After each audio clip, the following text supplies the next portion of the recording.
talagang napuko po yung atensyon ng marami. Wag mo kasi banatan ng iconic. Yan. Ang TVG, ba't binanatan mo? Diyos me, Manonood at marami.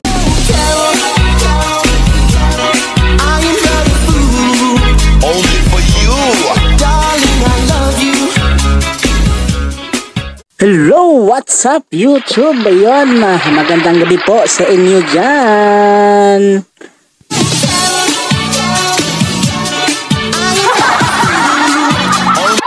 Ayun, kumusta po kayo dyan? Yung mga kababayan natin nasa ibang bansa. Mga OFW, kumusta? Ayun.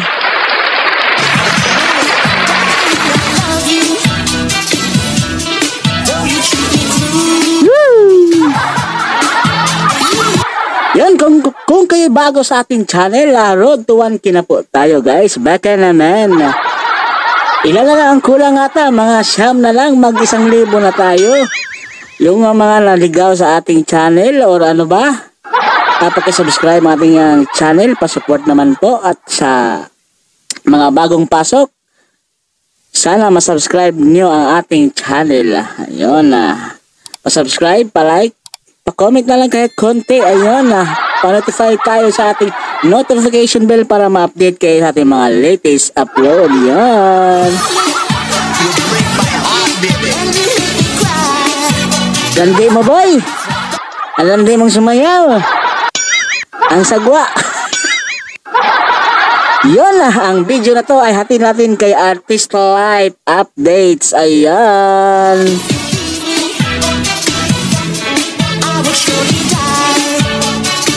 Paki-subscribe po ang kanyang channel. Lagay ko lang po sa ating description para mabisita nyo ang kanyang channel. Ayun, TVJ Joey De Leon. May matinding banat kay Boboy Villar. Ayun. Ano kaya to? Boboy, kabado na sa pangingialam. Tatay kayo ito.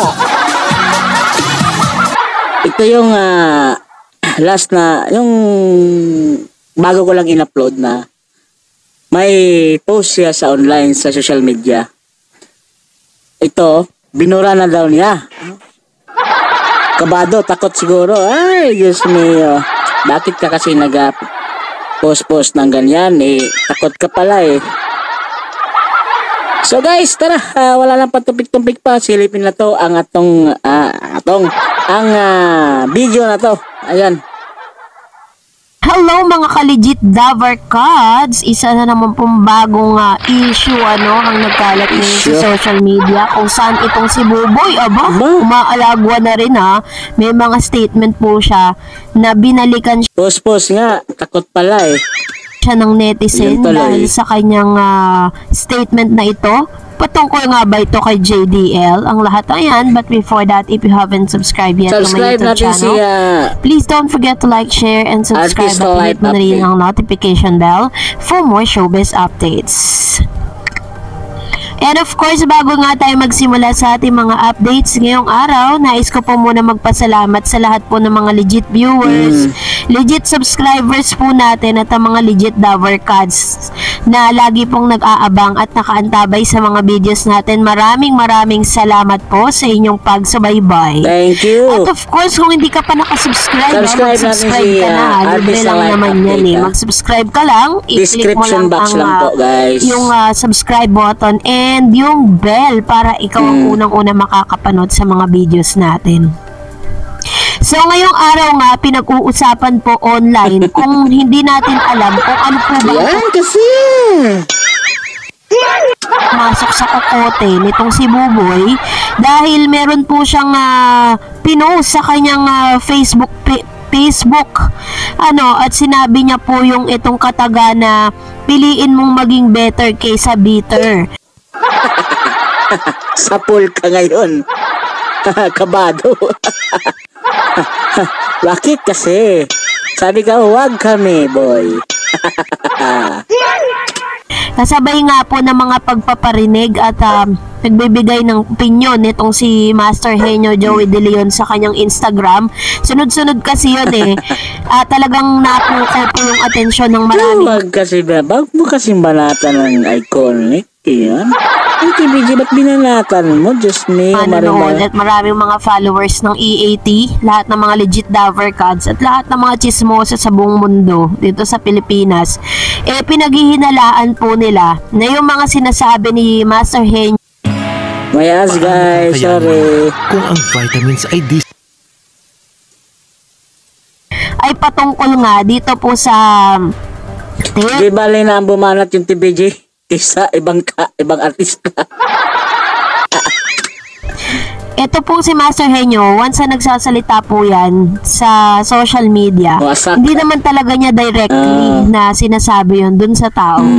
Kumbaga, gumagamit siya ng mga Henyo words, kung sa baga, di ba? parang mga Henyo word okay. para po talagang kung ikaw yun at alam mong tinatamaan ka, May tama ka na.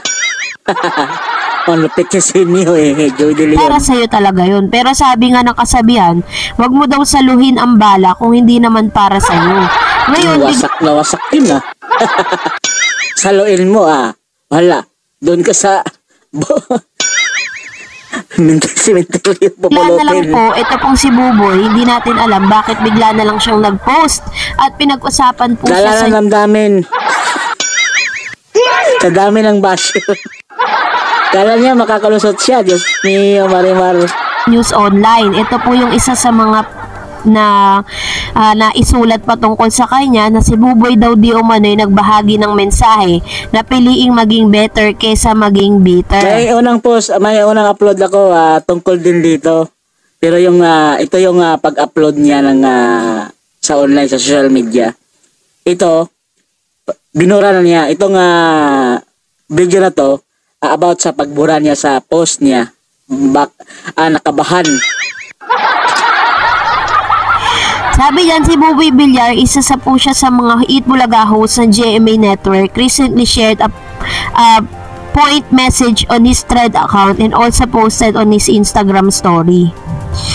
Sa mensahe niya, Villar encouraged everyone to prioritize a positive and forward-looking attitude in life rather than succumbing to be bitter.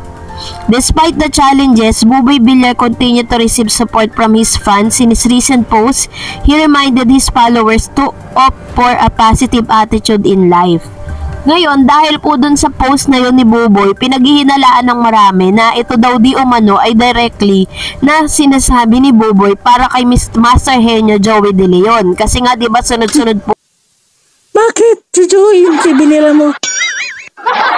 Ganun ka lang yan, yung rant ni Master JDL kasi naiintindihan naman natin si JDL or si Joey De Leon dun sa kanyang ginagawa dahil ganun lang po niya ine-express yung kanyang pakiramdam. Ikaw nga, agawan ka ng isang bagay, yung peace, yung pinakamahalaga sa'yo. Ano ba ang magiging mo, pakiramdam mo? Ito naman si Buboy, nag-uumipal, ine-epal niya po yung sarili niya. Yung feeling niya, siya po yung pinatutungkulan doon. Samantalang ang kinakalaban... Siguro nawala sa isip pag-post niya. Isip niya nawala. Post na siya ng post. Ayun. Wasak. po talaga nitong si Master Henyo ay walang iba kundi ang tape na siyang sinasabi nga na umaangkin sila nga hindi nga sila pinapansin or binabanggit man lang yung pangalan nila. Alam mo, mas bilib pa ako kay Betong. Si Betong po from the start na sila po ay lumipat. Wala to na issue si Betong, diba? Pansin niyo, wala. Ito lang talaga yung tatlo. Napili bilang host. Never po nagsalita ng kahit ano pa man yan o yung mga... Betong, trabaho lang siguro yan sa kanya. Wala ng personalan. Trabaho lang para kumita, diba? Ganun lang dapat gawin niyo, Boboy, Isko at Paolo, diba? Tahimik lang ba? Trabaho lang. Cryptic post, hindi po nag-post siya ng ganun. Kasi yun yung totoong respeto. Yun yung totoong tumatanaw ka ng respeto dun sa mga taong alam mong nasaktan mo, dahil sa pagtanggap mo nitong itong pagiging host na ito. At believe din ako sa ibang sa mga GMA Sparkle artist na talagang hanggang ngayon naninindigan po sila na hindi talaga mag-guess, kahit ano pong gawin po ng tape na imbitahan natural. Sila. Ikaw ba naman papasok doon? Anong iisipin ng TVJ? Hindi naman. Hindi tayo naghusga. Anong iisipin ng pagpalagay na lang natin yung mga tao, yung viewers, di ba? yung mga malalaking star po from GMA Sparkle, never po nilang parang naisipan na mag-guest or Hindi kasi ako nanonood ng Guan Itbulaga Tip. Pero di ko alam sinong mga ginigest nila o ano bang mga segment nila. Ang alam ko sa segment nila yung Guan Word of the Ring at saka yung G sa Jidli lang. Pero yung iba, meron pa bang iba? pakita man lang dito po sa show na ito kasi yung kanila pong suporta ay naroroon pa rin sa tunay na Itbulaga. Correct. Yung Correct. Hindi mabubura yan. Nako, iconic, veterans na yan. Sa ilang dekada yan na dinadala nilang Itbulaga at alam ng sambayang Pilipino yan. Napakalaking respeto yung mga artista dyan si Jamie sa TVG. Kaya gano'n na lang ang pananaw nila. Kahit ini-invite sila mag-guest, wala. Hindi nila pinapaltos yan. Diba? Yan ang tamang respeto, diba? branded Itbulaga. At naniniwala sila na ito po ay karapatan nila na tumanggi. Correct, no? correct. So dahil sa pagtanggap Ako, karapatan ko nang itanggi yung i-guess ako. Buboy ng mga offer na ito ni Isko Moreno, ni Paolo Contis na siyang palagi pong bida dyan sa kanila pong show, na lagi po nagrarant at lagi po rin nagpaparinig para siyang preacher, nagpe-preach doon po sa loob ng Tignan mo yung suot ni Buboy. Kilala niyo si Shady. Charangal na Shady. Si Shady ba? show nila. Dahil doon, binabash po sila imbis ng Iba rito kasi, dito Shady. Doon sa kabila, mayor yung parang kanila, yung tawag nito, segment nila, mayor, kunwari, election, mga ganun. Dito sa kabila, Shady naman. Ayan ang suot niya, oh. Diba? Para sabihin, para makita, nakakatawa.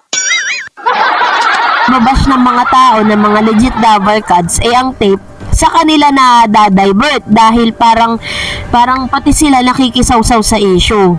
Kung tutuusin nga nung in-interview nga po si Mr. Joey De Leon, kung ano masasabi nila dun sa mga ipinalit. Sabi ni Master Joey De Leon, kung mabalikan lang natin yung kanilang media con, na pinagtanggol pa nga niya yung mga host na dun. Sabi niya, wala naman daw kasalanan yung Correct. Makalapig sa discarding na bawin nyo. Discarding na bawin nyo.